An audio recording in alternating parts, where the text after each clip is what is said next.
अध्याय 61 मुझ पर आपका एहसान है। लॉन्ग ज़ेतियान उसके खिलाफ क्यों जाएगा? कायान ने निराश और शर्मिंदा हुमेइर पर एक नज़र डाली। कारण स्पष्ट हो गया। कुछ बातें अनकही ही रह जाएं तो बेहतर है। हुमेइर भी एक उज्ज्वल और बुद्धिमान लड़की थी और हालांकि कायान ने केवल उस पर नजर डाली, फिर भी वह उसकी नज़र का कारण समझ गई। दादाजी ने तुम्हें खदान में जाने से मना किया था और मैं उन्हें मुंह दिखाने से बच नहीं पा रहा हूँ। इससे क्या ख्याल है, मैं तुम्हारे यहाँ जाकर वे बीज खरीद लूंगा और तुम यहीं मेरा इंतजार करना। हुमेइर ने सुझाव दिया। ठीक है। कायान को पता था कि यही एकमात्र रास्ता है और वह तुरंत उस शिष्य के नाम बताने से पहले अपनी सारी मूल्यवान संपत्ति उसे देने चली गई जिसके पास बीज थे। उस समय ब्लैक विंड ट्रेड क्षेत्र में उन्होंने बूथ मालिक से सभी प्रासंगिक जानकारी प्राप्त की थी। हुमेइर भूमिगत खदान में घुस गई जबकि कायान की नज़र जमीन के छेदों पर पड़ी। जब लॉन्ग ज़ेतियान चला गया तो वह एक घर में घुस गया और कायान को एहसास हुआ कि उस घर के भीतर दो आंखें उसे गौर से देख रही थीं। घर के अंदर दो लोगों की निगाहें फिलहाल कायान की स्थिति पर टिकी थीं। उसने देखा था कि जब लॉन्ग ज़ेतियान ने पहले कायान पर हमला किया था तो वह लगभग कायान की ही उम्र का था। वह लॉन्ग ज़ेतियान का पोता लॉन्ग हुई था। लॉन्ग हुई इस समय कायान को उदासीनता से देख रही थी और उसने कुछ हद तक असंतोष से कहा, दादाजी आपने उसे तब क्यों नहीं मारा? लॉन्ग ज़ेतियान ने ठंडे स्वर में हंसते हुए कहा, मेयर की सुरक्षा के साथ आप मुझसे कैसे उम्मीद करते हैं कि मैं उसे मार डालूंगा? उसे मारने का और भी कारण, मैंने कभी छोटी बहन हुमेइर को किसी आदमी के लिए इतना प्रयास करते नहीं देखा और मेयर के साथ उस युवा का रिश्ता सही नहीं है। उसे जीवित रहने देना केवल समस्याएं पैदा करेगा। और हमने हुमेइर को कभी इस तरह किसी की रक्षा करते नहीं देखा। और उसके लिए उसने वास्तव में मेरे खिलाफ जाने का साहस किया, जो बहुत ही असामान्य है। लॉन्ग ज़ेतियान की भौहें सिकुड़ गईं। लॉन्ग हुई को बेहद ईर्ष्या हो रही थी। अब जब मेयर खदान में प्रवेश कर गई है तो दादाजी फिर से हमला कैसे करेंगे? लॉन्ग ज़ेतियान ने लॉन्ग हुई को नाराजगी से देखा। वह मानना चाहता था, मुझे उस पर हमला करने में कोई समस्या नहीं है, उसे मारना कोई कठिन काम नहीं है। लेकिन अगर उसकी मृत्यु के कारण मेयर के मन में आपके प्रति नाराजगी पैदा होती है तो क्या आपको लगता है कि यह इसके लायक है? लॉन्ग हुई ने अपना सिर हिलाने से पहले खाली दृष्टि से देखा। यह इसके लायक नहीं है, लेकिन क्या हम वास्तव में उसे हुमेइर के साथ अपने रिश्ते को जारी रखने की अनुमति देंगे?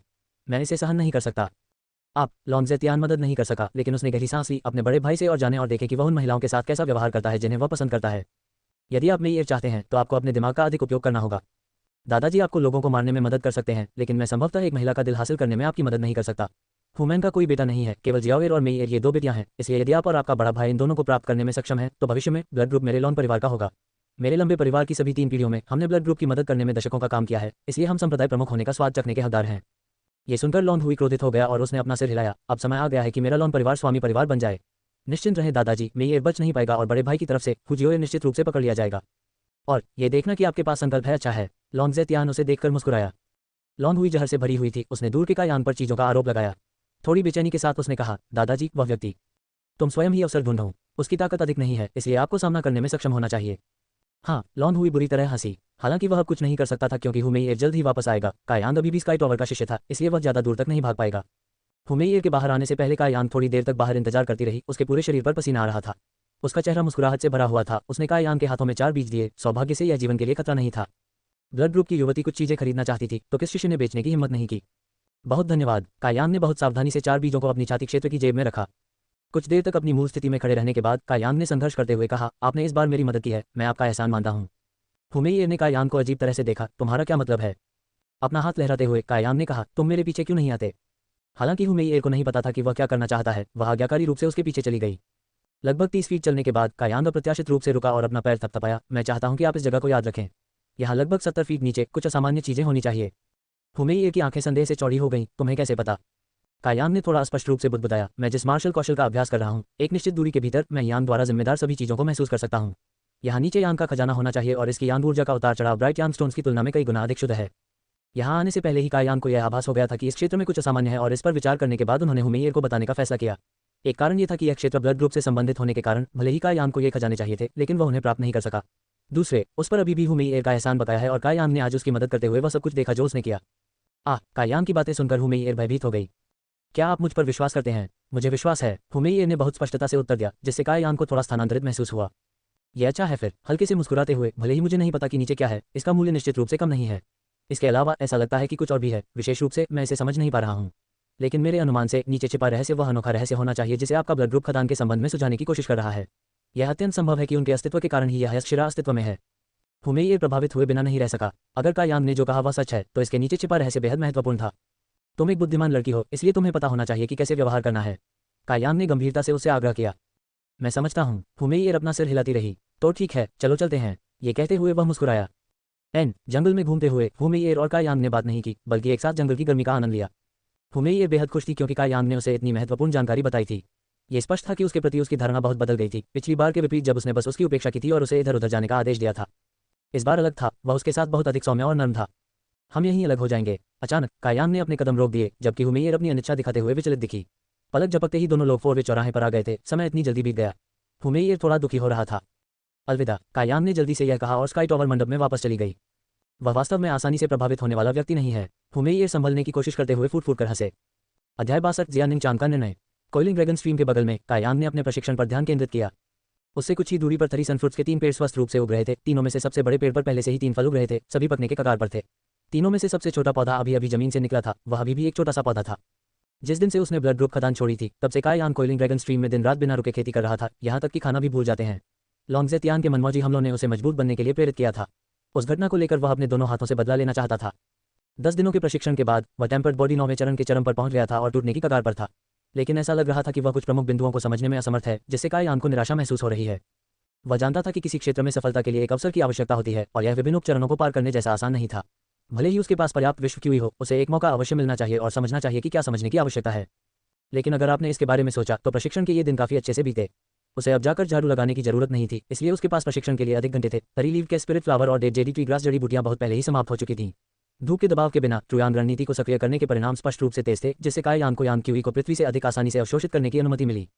लेकिन यान तरल की सभी बूंदें जो संघनित की गई थी, उन्हें थरीसन के फलों के बीजों को बदलने के लिए उत्प्रेरक के रूप में उपयोग किया गया था। उसके तानतेन में एक बूंद भी नहीं बची। शब्द का सार कायान के चारों ओर एकत्रित हो गया, जो प्रारंभिक तत्व चरण में प्रवेश करने वाला था और उसके शरीर को नई ऊर्जा से भर दिया था। लेकिन दुर्भाग्य से कायान सफल नहीं हुई। एक दिन और रात के बाद भी कायान अभी भी इस अड़चन में फंसी हुई थी।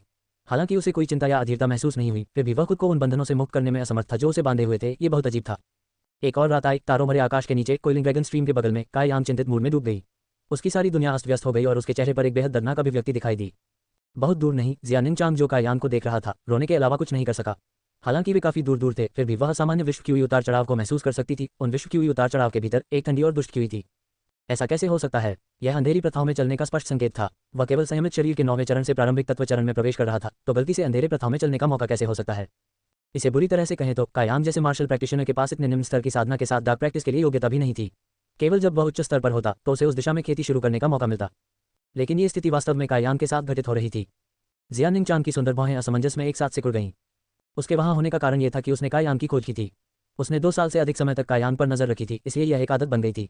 हाल के कुछ दिनों में कायान के अचानक गायब हो जाने से वह थोड़ी अकेली हो गई थी और वह जो कुछ भी करती थी वह दिलचस्प नहीं था। उसे खोजते हुए उसने उसे कोइलिंग ड्रैगन स्ट्रीम के बगल में पाया था और उसके दिल का बड़ा पत्थर उठ गया था। पहुंचने के बाद जियानिंग चांग को पता था कि कायान सफलता हासिल करने वाली थी। एक दिन के इंतजार के बाद कायान अप्रत्याशित रूप से नहीं आई थी और अब यह अजीब बात सामने आई थी तो वह कैसे संदेह में नहीं हो सकती थी।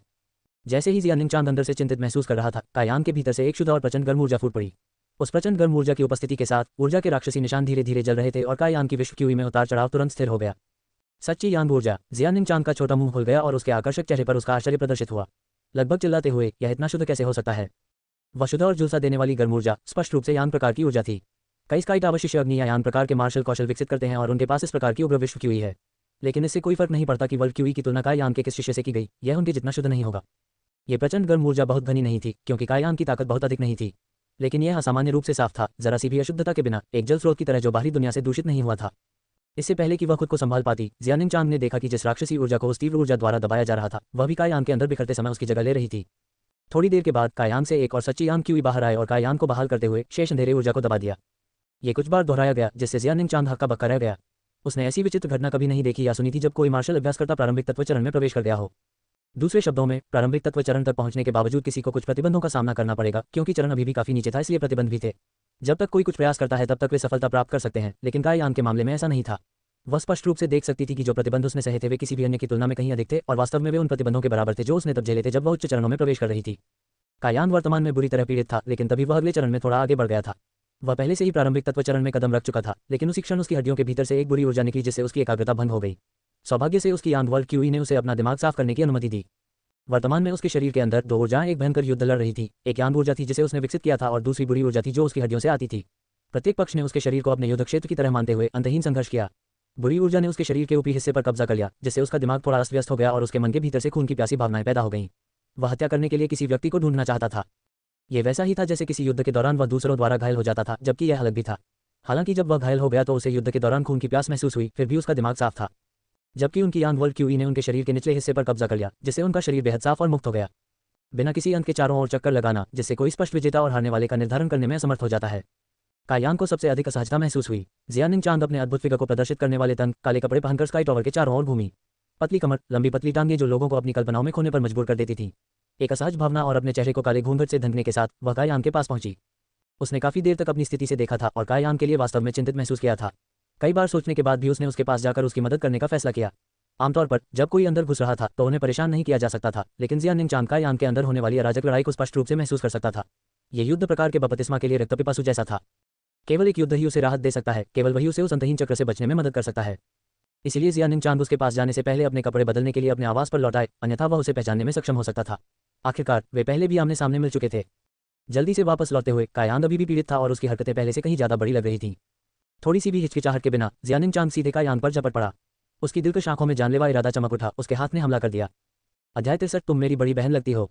चूंकि उसने पहले ही उसकी मदद करने का फैसला कर लिया था, जियानिंग चांग खुद को उजागर नहीं करना चाहती थी और न ही कोई खामियां दिखाना चाहती थी। केवल एक बार जब उसने कायान से लड़कर मदद की तभी वह सफलता हासिल कर पाएगा। इसीलिए उसका पहला हमला हत्या के इरादे से किया गया था। कायान की ताकत केवल टेम्पर्ड बॉडी के 9वें चरण में थी, इसलिए जियानिंग चांग ने केवल उस ताकत का इस्तेमाल किया जो प्रारंभिक तत्व दूसरे तीसरे दायरे के आसपास थी। कायान, जो एक नाजुक मोड़ पर था, को कुछ गड़बड़ महसूस हुई और उसे अपने चारों ओर ठंडा दबाव महसूस हुआ। प्रतिक्रिया करने के लिए पर्याप्त समय के बिना उसे लगा कि वह जीवन या मृत्यु की स्थिति में है। जैसे ही वह इस इंद्रिय के बारे में संदेह में था, उसके शरीर की ओर से एक हथेली की आवाज आई। किसी ने उस पर गुप्त हमला कर दिया था। कायान तुरंत जाग गया। वह डरा नहीं था, बल्कि वह खुश था क्योंकि उसने किनारे की ओर छलांग लगा दी। अपनी भौहें सिकोड़ते हुए उसने तेजी से मुक्का मारा। उसकी लड़ने की भावना तब जाग गई थी जब वह अंदर घुसने की कोशिश कर रहा था और जैसे ही वह विचार कर रहा था कि अपने शरीर में ऊर्जा का निर्वहन कैसे किया जाए, किसने सोचा होगा कि कोई आएगा और खुद को इस तरह प्रस्तुत करेगा। इस बात की कि कौन उस पर यह गुप्त हमला करने आया था, कायान को अब कोई परवाह नहीं थी क्योंकि वह केवल लड़ना चाहता था, एक पूर्ण लड़ाई लड़ना चाहता था। दुश्मन की आवाजें और उनकी वर्ल्ड क्यूई की पिटाई सुनकर कायान जल्दी से कुछ कदम पीछे हट गए। जियानिंग चांग का हमला खाली जगह पर हुआ, इसलिए उसने शांति से अपनी गति धीमी कर दी, जबकि उसकी आंखों में आश्चर्य की झलक दिखी। हालांकि उसने केवल प्रारंभिक तत्व तीसरे चरण में ही ताकत का उपयोग किया था, यह उसके लिए बराबरी का मुकाबला नहीं था। उसका आक्रमण सफलतापूर्वक उतरना चाहिए था।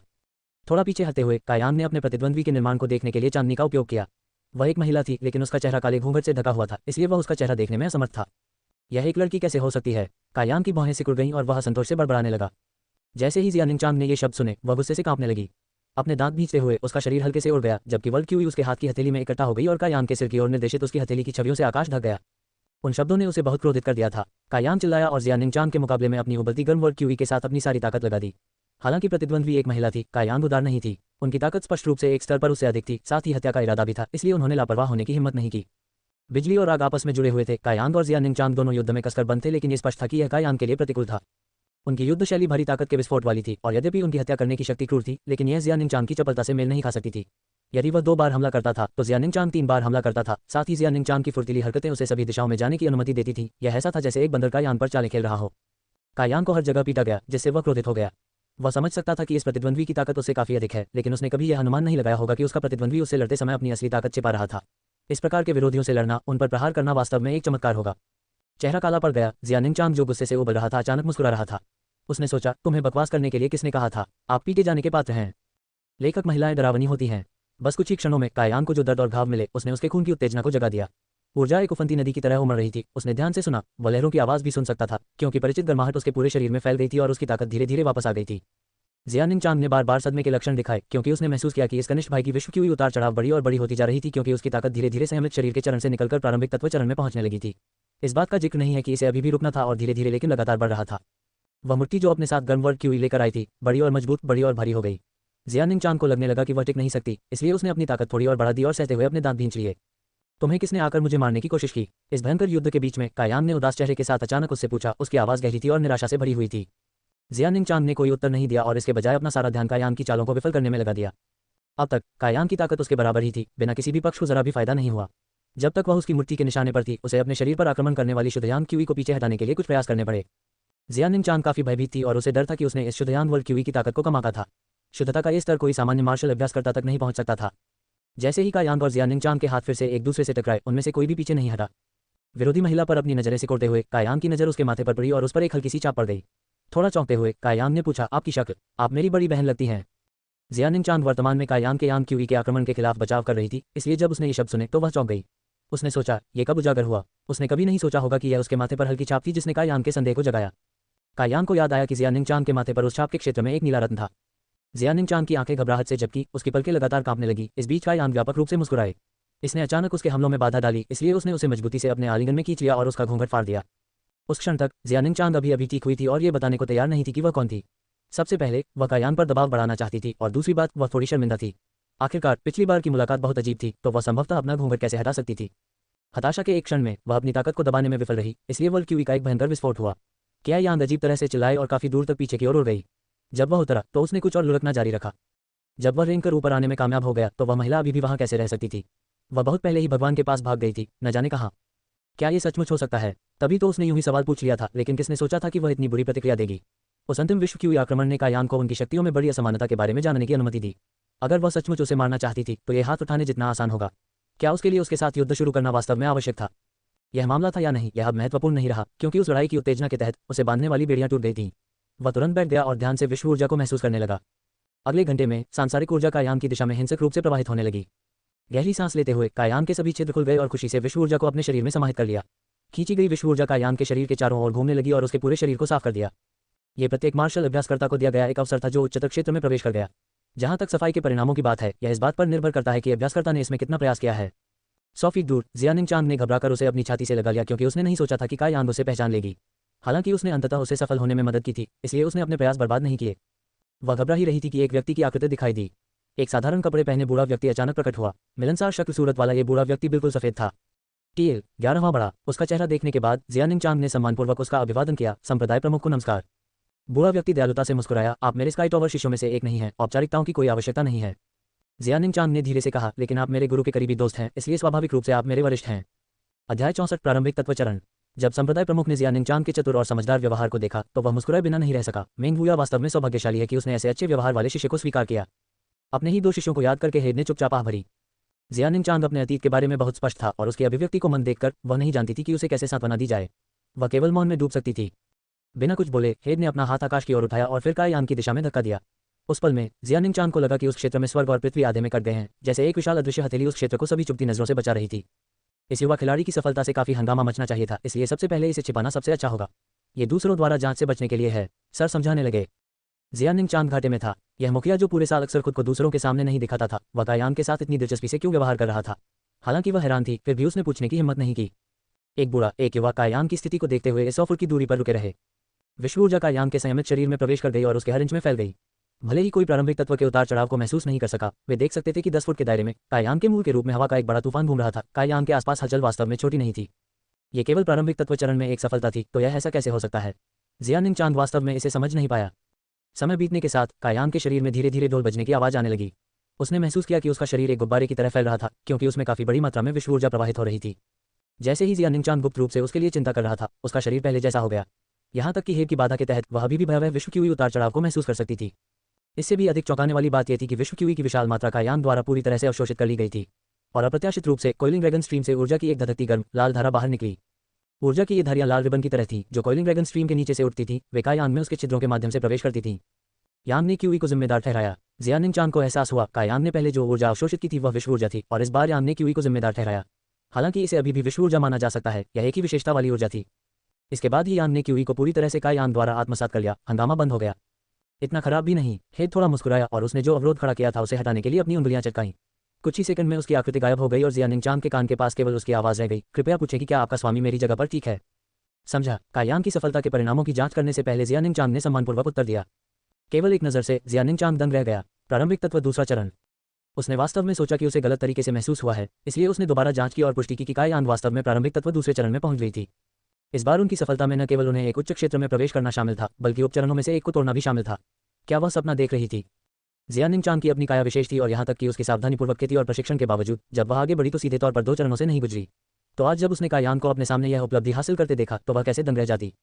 जैसे ही वह उसे चकित होकर देख रही थी, कायान जो पालती मारकर बैठा था अचानक खुद से बुदबुदाया, तो यह ऐसा था। ऐसा कहा जा रहा है कि उसके शरीर से विश्व क्यूई उतार चढ़ाव सघन हो गया। वह प्रारंभिक तत्व तीसरे चरण में टूट गया। राक्षस। जियानिंग चांग को समझ नहीं आ रहा था कि वह कैसे प्रतिक्रिया दे, क्योंकि उसे एक बार फिर अपने आत्मविश्वास पर आघात महसूस हुआ। थोड़ी देर तक अपनी स्थिति बनाए रखने के बाद और यह पुष्टि करने के बाद कि कायान की ताकत फिर से नहीं बढ़ेगी, जियानिंग चांग ने आखिरकार राहत की सांस ली, फिर दुखी होकर चला गया। कायान पूरी रात कोइलिंग ड्रैगन स्ट्रीम के बगल में बैठा रहा, लेकिन उसने अपनी सच्ची आंध रणनीति बिल्कुल भी विकसित नहीं की, बल्कि उसने अपनी सफलता के दौरान प्राप्त अंतर्दृष्टि को समझना शुरू कर दिया। उनकी सफलता के दौरान 2 अलग अलग प्रकार की ऊर्जा कायान में प्रवेश कर गई थी। एक तो विश्व ऊर्जा थी, इसे उसके डैंटियन में अवशोषित नहीं किया गया था, इसे उसकी हड्डियों द्वारा अवशोषित किया गया था। इसके अलावा संयमित शारीरिक ऊर्जा का एक हिस्सा भी। दूसरा प्रकार कोइलिंग ड्रैगन स्ट्रीम के भीतर से यान द्वारा दी गई ऊर्जा थी, जो पूरी तरह से उसकी हो गई थी। यह ऊर्जा यान तरल की 5 बूंदों में संघनित हो गई थी और शांति से उसके डैंटियन में निवास कर रही थी। पूरी रात सोचने के बाद कायान को अंततः एक स्पष्ट समझ हासिल हुई। गोल्डन स्केलेटन यह महसूस करने में सक्षम था कि उसे कब चोट लगी या दर्द हुआ और उसने अपनी सहनशक्ति बहाल कर ली, लेकिन इस बढ़ावा के लिए काम करने के लिए ऊर्जा की आवश्यकता थी। ये शून्य से नहीं आ सकता, इसलिए यह विश्व ऊर्जा को अवशोषित करता है। इसे समझना कठिन नहीं है। इस बार उसने जो विश्व ऊर्जा अवशोषित की वह बाद में उसे वापस दे दी जाएगी जब उसे सहनशक्ति बढ़ाने की आवश्यकता होगी। ये भी सुनहरे कंकाल के गहन उपयोगों में से एक था और यही कारण है कि युद्ध के दौरान जरूरत पड़ने पर यह उसकी सहनशक्ति को पूरक कर सकता था। काई यांग ने भी सोचा था कि वह केवल यांग प्रकार की ऊर्जा ही ले सकता है क्योंकि वह सच्ची यांग रणनीति का अभ्यास कर रहा था, लेकिन अब ऐसा लग रहा है कि इस सिद्धांत का परीक्षण किया जाना चाहिए। यदि वह वास्तव में उस ऊर्जा को अवशोषित कर सकता है जिसके लिए यांग जिम्मेदार नहीं है, तो उसकी प्रशिक्षण गति पहले से भी तेज होगी। इससे काई यांग को थोड़ी खुशी हुई। भले ही ट्रू यांग रणनीति शक्तिशाली थी, फिर भी इसकी सीमाएं थीं। हालांकि यदि उनका सिद्धांत सही था तो उन्हें अब पर्याप्त प्रशिक्षण वातावरण खोजने के बारे में चिंता करने की आवश्यकता नहीं होगी। गहरी सांस छोड़ते हुए काई यांग उठ खड़ी हुई, ये समझने के लिए कि वह वास्तव में सफल हो गया है और वह प्रारंभिक तत्व तीसरे चरण में है, अपनी सारी एकाग्रता का उपयोग कर रहा है। कल रात उसके शरीर में प्रवेश करने वाली 2 ऊर्जाओं के आकार के बारे में सोचते हुए काई यांग को आराम महसूस हुआ। उसकी आंतरिक विश्व क्यू स्थिर होने के साथ प्रारंभिक तत्व चरण में पहुंचने पर भले ही उसकी विश्व क्यू मात्रा छोटी थी, ये सफलता स्पष्ट रूप से सामान्य से बाहर थी। उसके शरीर में विश्व क्यू उसके स्वर्ग चक्र को बढ़ाने, उसके स्वर्ग और पृथ्वी पुल को जोड़ने और इस तरह उसकी सच्ची यांग रणनीति के काम करने की गति को बढ़ाने में सफल रही थी। ये कहने की आवश्यकता नहीं है कि इस चरण तक पहुंचने के बाद कुछ हद तक प्रशिक्षण आसान हो गया था, लेकिन निस्संदेह शर्त ये थी कि आपके पास खेती के लिए उपयुक्त वातावरण हो। कोयलिंग ड्रैगन स्ट्रीम से वापस चलते हुए काई यांग को केवल खुशी महसूस हुई। दायरे में वृद्धि के साथ दुनिया पर उसका दृष्टिकोण थोड़ा बदल गया था, जिसके परिणामस्वरूप उसकी आंखें थोड़ी स्पष्ट हो गईं। 50 फुट के दायरे में वह किसी व्यक्ति की सांसों को भी महसूस कर सकता था। जैसे ही वह अपनी लकड़ी की झोपड़ी की ओर जा रहा था, काई यांग ने अचानक पीड़ा की एक परिचित चीख सुनी। अपने ट्रैक पर रुकते हुए काई यांग सुनने के लिए गए, लेकिन हंसने की इच्छा को रोक नहीं सके। सूम्यू को दोबारा कोई कैसे हरा सकता है, लेकिन यह मुख्य द्वार के क्षेत्र के अंदर था, इसलिए यदि उसे कोई पीट रहा था तो संभवतः ये द्वंद्व के कारण था। यदि वह दूसरों के साथ बराबरी नहीं कर पाता तो वह स्वयं के अलावा किसी और को दोषी नहीं ठहरा सकता। चाहे कुछ भी हो, काई यांग ने वहां जाकर देखने का फैसला किया कि क्या हो रहा है। स्काई टॉवर पवेलियन के अंदर जैसे ही लोगों ने द्वंद्व करना शुरू किया, कोई भी जगह युद्ध का मैदान बन सकती थी। जहां सूम्यू को पीटा जा रहा था और जहां काई यांग वास्तव में थी, वहां से दूरी इतनी अधिक नहीं थी और पहुंचने से पहले आपको केवल थोड़ी दूरी तक चलने की जरूरत थी। वहां पर काफी संख्या में लोग तमाशा देख रहे थे और जैसे ही काई यांग ने घटनास्थल पर अपनी नजरें घुमाई, उन्होंने लोगों के 2 मुख्य समूहों को स्पष्ट रूप से देखा। जहां वह खड़ा था उससे लगभग 10 फीट की दूरी पर परिचित ली यूनतियान और झाओहो और अन्य अधीनस्थ लोग थे, लेकिन जब वे अपने विपरीत लोगों का सामना कर रहे थे तो उनके भाव क्रोध से भरे हुए थे। ये बिल्कुल सही नहीं लग रहा था। जैसे ही काई यांग ने उसे देखा, उसकी भौहें तन गईं। मेन गेट के शिष्यों के बीच नोट्स की तुलना, चाहे कोई भी हारा या जीता, यह हिस्सा तक नहीं बढ़ेगा। ली यूनतियान और अन्य स्पष्ट रूप से ऐसे लग रहे थे जैसे वे किसी अन्याय पर क्रोधित महसूस कर रहे थे और जैसे वे एक गिरोह युद्ध शुरू करना चाहते थे। अध्याय 65 वेई जुबान। लोगों के इन 2 समूहों के अलावा कई स्काई टॉवर शिष्य भी थे जो नाटकीयता देखने के लिए सेनानियों को घेर रहे थे। इन असंबंधित दर्शकों की संख्या कम नहीं थी क्योंकि वे चल रहे द्वंद्व पर अपनी उंगलियों से इशारा कर रहे थे। अपने साथ कुछ संदेह लेकर काई यांग भीड़ को चीरता हुआ धीरे धीरे ली यूनतियान के पास पहुंचा। उसने देखा कि सूम्यू की नाक से खून बह रहा था और उसका चेहरा सूजा हुआ था। वह काफी दुखी हो रहा था क्योंकि उसका सामना एक ऐसे युवा से हो रहा था जो उससे ज्यादा उम्र का नहीं था। वह नौजवान बहुत शांत था और उसके शरीर पर चोट का एक भी निशान नहीं था और वह सूम्यू की ओर तिरस्कारपूर्ण दृष्टि से मुस्कुरा रहा था। जैसे ही उसने सूम्यू के हमलों को सहजता से रोका, वह उसे उकसा भी रहा था। और जैसे ही सूम्यू जोर से चिल्लाया, वह आगे कूद गया, लेकिन उसके हमले का आसानी से मुकाबला कर लिया गया। कुछ देर तक देखने के बाद काई यांग की भौहें तन गईं क्योंकि उसने देखा कि ऐसा इसलिए नहीं था क्योंकि सूम्यू के हमलों ने उस युवा को नहीं मारा था, बल्कि सूम्यू के हमलों का उस युवा पर कोई असर नहीं हुआ था। जब सूम्यू का मुक्का लगा तो उस युवा ने एक पलक भी नहीं झपकाई, जबकि दूसरी ओर सूम्यू को कुछ हल्की चोटें आईं। दोनों के बीच विश्व की ऊर्जा के उतार चढ़ाव में अंतर काफी छोटा था। दूसरे शब्दों में उनकी ताकतें लगभग बराबर थीं। जब वे युद्ध कर रहे थे तो उनमें इतनी बड़ी असमानता कैसे हो सकती थी? क्या चल रहा है? जैसे ही उसने पूछा, काई यांग ने ली यूनतियान के कंधे को थपथपाया। पीछे मुड़कर ली यूनतियान का चेहरा खुशी से बदल गया और उसने जवाब दिया, वरिष्ठ भाई काई। इस चिल्लाहट को सुनकर जोहो और अन्य लोगों ने काई यांग को देखा और उनके सामने खड़े लोगों का सामना करने के लिए पीछे मुड़ने से पहले उनका स्वागत करने गए। कैसे सूम्यू उसकी प्रतिद्वंद्वी नहीं है? काई यांग ने अपनी हैरानी व्यक्त की। उनकी ताकतें लगभग एक जैसी होनी चाहिए। ली यूनतियान ने तुरंत अपना सिर हिलाया, हालांकि उनकी अभिव्यक्ति गिर गई। यंग मास्टर सू वर्तमान में प्रारंभिक तत्व दूसरे चरण में है, जबकि वह व्यक्ति प्रारंभिक तत्व तीसरे चरण में है। यदि आप वास्तव में चाहते हैं कि यह निष्पक्ष हो, तो आपको कहना होगा कि यंग मास्टर सू वास्तव में उनके प्रतिद्वंद्वी नहीं है, इसलिए उनके लिए आसान समय नहीं होगा। परंतु यह व्यक्ति हद से ज्यादा घृणित है। साथी शिष्यों के रूप में जब हम नोट्स का आदान प्रदान कर रहे होते हैं और हमारे द्वंद्व के दौरान हम किसी भी खजाने या कलाकृतियों का उपयोग नहीं करते हैं। हालांकि उन्होंने वास्तव में एक रक्षात्मक कलाकृति पहनने का साहस किया। सूम्यू के हमले अपनी ताकत कैसे दिखा सकते हैं? जब उन्होंने ये सुना तो काई यांग ने अपना चिंतन दिखाया। रक्षात्मक कलाकृति, सही। ली यूनतियान ने अपने दांत भींच लिए। वह सबसे बड़े बुजुर्ग का मांस और खून का पोता है, उसे वेई जुबान कहा जाता है। उनकी रक्षात्मक कलाकृतियां उन्हें व्यक्तिगत रूप से ग्रैंड एल्डर द्वारा दी गई थीं। दूसरी पीढ़ी का एक और मास्टर। धीरे धीरे चीजें स्पष्ट हो गईं। सूम्यू के पीछे एक बुजुर्ग था और यह वेई जुबान सबसे बड़े बुजुर्ग का पोता था। दोनों के पास शक्तिशाली समर्थन था। उनकी स्थिति लगभग समान थी, इसलिए यदि दूसरों ने सूम्यू से लड़ने की हिम्मत नहीं की तो इसका मतलब यह नहीं था कि वेई जुबान ने हिम्मत नहीं की, लेकिन रक्षात्मक कलाकृति पहनना थोड़ा अनुचित था। सबसे बड़े बुजुर्ग और दूसरे बुजुर्ग के बीच कभी भी अच्छे संबंध नहीं थे, यहाँ तक कि सूम्यू और इस वेई जुबान के बीच भी एक दूसरे के प्रति प्रतिकूल धारणाएं थीं। अब जब उसके पास यह अवसर है तो वह निश्चित रूप से सूम्यू को एक क्रूर सबक सिखाने की योजना बना रहा है। ली यूनतियान गुप्त रूप से चिंतित था। काई यांग हेड आउट, तो ये सिर्फ कुछ उबाऊ और संवेदनहीन आंतरिक कलह थी। वरिष्ठ भाई काई, कृपया यंग मास्टर सू को बचाने का कोई तरीका सोचें। आप उसके चरित्र को जानते हैं, अगर वह ऐसे ही चलता रहा तो उसे भारी चोटें आएंगी। उद्धरण चिन्ह। काई यांग शांत रहे। मेंगेट शिष्यों के बीच नोट्स का आदान प्रदान, यदि आप उनके बराबर नहीं है तो आपको थोड़ा पीटा जाएगा। क्या आप कह रहे हैं कि स्काई टॉवर के शिष्य इससे डरते हैं? लेकिन ये द्वंद्व शुरू से ही उचित नहीं था और वे जुबान अपनी रक्षात्मक कलाकृतियों की ताकत के पीछे छिपा हुआ है। कायान ने शांत भाव से हंसते हुए कहा, यह दुनिया कभी भी निष्पक्ष नहीं थी। बलवान निर्बल का शिकार करते हैं, बलवान का सम्मान करते हैं। आप लोगों को ये सब पहले से ही पता होना चाहिए। टीएल, जी, कायान हमें जीवन के मूल्यवान सबक दे रहे हैं। शिफुकाई को अच्छे से सुने। लियूनतियान अवाक हो गया, उसके पास शब्द नहीं बचे। मेन गेट के शिष्यों के बीच नोट्स के आदान प्रदान में वे हस्तक्षेप करने में सक्षम नहीं थे।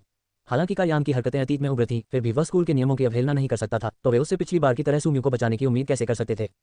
युद्ध के मैदान में सुम्यू पहले से ही पतन के कगार पर था और उसके हमलों के पीछे अब ज्यादा ताकत नहीं थी। वेई जुबान जोर जोर से हंस रही थी, इस परिणाम से असाधारण रूप से प्रसन्न थी। उसने गर्व से अपनी छाती पर हाथ मारते हुए कहा, सुम्यू विनम्र मत बनो, कृपया आ जाओ। ये युवा मास्टर आज बहुत उदार महसूस कर रहा है, क्योंकि मैं इस जगह से बिल्कुल भी नहीं हटूंगा। और यदि तुम मुझे हानि पहुंचा सकोगे तो यह मेरी ही हानि होगी। सुम्यू की आंख धुंधली हो गई थी, उसकी दोनों मुट्ठियों पर लाल खून के धब्बे थे। वेई जुबान ने जो रक्षात्मक कलाकृति पहनी थी उसमें न केवल रक्षात्मक गुण थे, बल्कि यह वर्ल्ड क्यू द्वारा किए गए हमलों को भी रोक सकता था, जिससे सुम्यू का हर हमला कम से कम आधी मूल ताकत के साथ उस पर पलटवार करता था। इससे उसकी मुट्ठियों पर चोटें आईं। वेई जुबान के अहंकारपूर्ण शब्दों को सुनकर सुम्यू ने कुछ खून उगल दिया और उसने अवमानना से भरा जवाब दिया, यदि आप में हिम्मत है तो आप जो कछुए का खोल पहने हुए हैं उसे उतार दीजिए। यदि यह युवा मास्टर तुम्हें तब तक नहीं पीटता जब तक तुम केवल रेंगने लायक न हो जाओ, तो तुम मेरे पोते नहीं हो। वेई जुबान की अभिव्यक्ति ठंडी और भयावह हो गई, बुरी तरह हंसते हुए, साहस की कोई छोटी मात्रा नहीं। तुमने वास्तव में मेरा फायदा उठाने का साहस किया, तुम्हें अपने शब्दों की कीमत चुकानी पड़ेगी। वेई जुबान स्पष्ट रूप से क्रोधित था। 3 कदम, 2 कदम, वह सुम्यू की ओर दौड़ा। सुम्यू के गाल पर मुक्का मारते हुए सुम्यू केवल अपने हाथों से रोकने का प्रयास कर सका, लेकिन उसकी ताकत पहले से ही उसके प्रतिद्वंद्वी से अतुलनीय थी, इसलिए वह उसका बचाव नहीं कर सका। जैसे ही मुक्का मारा गया, इससे तुरंत उसका गाल सूज गया और उसका सिर 180 डिग्री घूम गया। वेई जुबान एक बाघ की तरह प्रभावशाली था। आगे बढ़ते हुए उसने लात मारी और सुम्यू को जमीन पर गिरा दिया और फिर अपनी दोनों मुट्ठियां नीचे फेंक दी। सुम्यू ने विरोध करने के लिए अपनी सारी ताकत लगा दी, लेकिन कोई फायदा नहीं हुआ। वेई जुबान ने जो रक्षात्मक कलाकृति पहनी थी उसमें स्पष्ट रूप से कई उपयोग थे और ऐसा कुछ नहीं था जो सुम्यू अपनी वर्तमान ताकत के साथ मुकाबला कर सके। मुझे दादा कहो और यह युवा मास्टर तुम्हें बख्श देगा। थोड़ी देर तक उसे मारने के बाद वेई जुबान ये कहने के लिए रुका। सुम्यू ने शांति से ऊपर देखा, उसकी आंखों में घृणा साफ झलक रही थी। पिछली बार सुम्यू चेंग शाओफैंग के सिर में पत्थर लगने से बाल बाल बचा था, लेकिन उसने फिर भी हार नहीं मानी थी। इस बार वह आत्मसमर्पण कैसे कर सकता था। तुम मुझे हंसाते हो। वेई जुबान ने संकोच नहीं किया और सुम्यू को मारना शुरू कर दिया। सुम्यू के दांत उड़ गए और उसकी नाक से खून बहने लगा, जिससे उसकी उपस्थिति काफी दयनीय हो गई। इस वेई जुबान के हाथ बहुत भयंकर थे, चेंग शाओफैंग से भी ज्यादा। युवा मास्टर सू, लियूनतियान और अन्य लोग अब इसे सहन नहीं कर सकते थे, लेकिन जैसे ही उन्होंने एक कदम आगे बढ़ाया, उन्हें एहसास हुआ कि वे और कुछ नहीं कर सकते, क्योंकि मुख्य द्वार के नियमों का उल्लंघन नहीं किया जा सकता था। वेई जुबान ने बात जारी नहीं रखी, बल्कि लियूनतियान और बाकी लोगों पर व्यंग्य करना शुरू कर दिया। उन्होंने कहा, आप उसे बचाना चाहते हैं। लियूनतियान और अन्य लोगों ने कोई जवाब नहीं दिया, लेकिन नाराजगी से भरी गहरी सांसें लीं। मैंने पूछा, क्या आप उसे बचाना चाहते हैं? जब उसने फिर से दुष्टतापूर्वक पूछा तो उसने सुम्यू के चेहरे पर अपना हाथ मारा। सुम्यू पर फिर से हमला होते देख उन्होंने सिर हिलाया, लेकिन उन्हें डर था कि वह कुछ योजना बना रहा है। घुटने टेको, आज्ञाकारी रूप से कुछ बार प्रणाम करें, और यदि इस स्वामी को अच्छा महसूस हो रहा है तो मैं आज उसे छोड़ दूंगा। चूंकि वेई जुबान सुम्यू से पूरी तरह नहीं निपट सका, इसलिए उसने लियूनतियान और अन्य लोगों की ओर रुख किया। चूंकि वे सुमू के अधीनस्थ थे, इसलिए यदि उन्हें अपमानित किया गया तो ये सुमू को अपमानित करने के बराबर था। ये सुनकर वहां मौजूद लोगों में हंगामा मच गया, जबकि लियूनतियान और बाकी लोग बेहद अपमानित होकर राख हो गए। सुम्यू ने उनकी ओर देखने के लिए संघर्ष किया और अपने टूटे हुए दांतों के साथ कहा, उसकी बात मत सुनो। जैसे ही सुम्यू को एक और थप्पड़ पड़ा, पाक की आवाज निकली। लियूनतियान और अन्य लोग डर के मारे पीले पड़ गए, क्योंकि वे जानते थे कि यदि वे और अधिक झिझकेंगे तो सुम्यू को और अधिक नुकसान होगा। निराशा से भरे चेहरे वे धीरे धीरे जमीन पर झुक गए। कायान ने उन्हें आश्चर्य से देखा, क्योंकि उसने कभी सोचा भी नहीं होगा कि वे सुम्यू के लिए इस हद तक जा सकते हैं। क्या उनके घुटनों के नीचे सोना था? अगर उनका रिश्ता घनिष्ठ नहीं होता तो किसी के लिए ऐसा कौन करता?